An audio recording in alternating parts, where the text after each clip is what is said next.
కాలమున ప్రభువున మీ అందరికీ హృదయపూర్వక వందనాలు తెలియజేస్తున్నాను.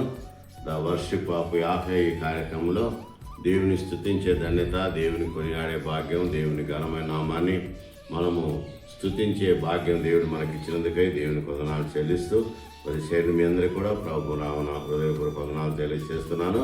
గమనించండి, కీర్తన గ్రంథం నుండి 121వ కీర్తన 3వ వచనాన్ని చదువుకున్నాం. 121వ కీర్తన 3వ వచనం. ఆయన పాదము త్రొట్టిల నేయుడు, నిన్ను కాపాడువాడు కొనకడు.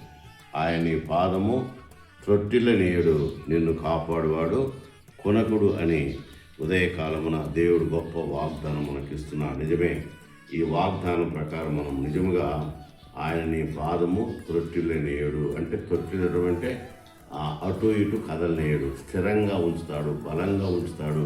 ఆయన బలమైన కార్యాలు జరిగించే దేవుడిని దేవుని బిడ్డ జ్ఞాపకం చేసుకుందాం. ఆయన నీ పాదము త్రొట్టిల నేయుడు.